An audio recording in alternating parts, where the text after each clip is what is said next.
नमस्कार साथीहरू, स्वागत छ सबैजनालाई। आज फेरि हजुरहरूको अगाडि कोदोको रोटीको रेसिपी लिएर आएकी छु। यसको लागि कोदो र पानी बराबरी मात्रामा लिनुपर्ने हुन्छ।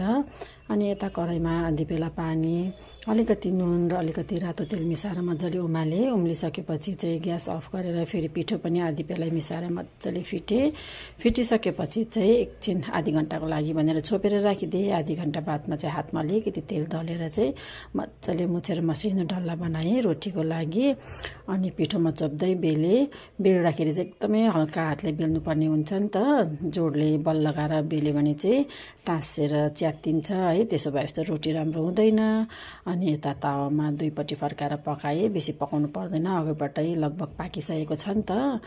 अनि दुईपट्टि फर्काएर पकाएपछि चाहिँ मैले घिउ दलिदिएँ। यो चाहिँ अप्सनल हो, सुकाइ खानु हुँदा हुन्छ, घिउ लगाउनु हुँदा हुन्छ, नभए रिफाइन ओइल लगाउनु हुँदा हुन्छ।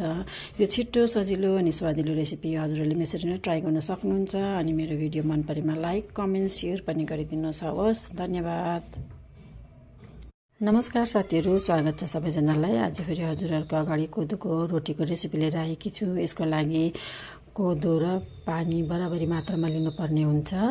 अनि यता कराईमा आधी पेला पानी, अलिकति नुन र अलिकति रातो तेल मिसाएर मजाले उम्लिसकेपछि चाहिँ ग्यास अफ गरेर फेरि पिठो पनि आधी पेला मिसाएर मजाले फिटिसकेपछि चाहिँ एकछिन आधी घन्टाको लागि भनेर छोपेर राखिदिएँ। आधी घन्टा बादमा चाहिँ हातमा अलिकति तेल दलेर चाहिँ मजाले मुछेर मसिनो डल्ला बनाएँ रोटीको लागि।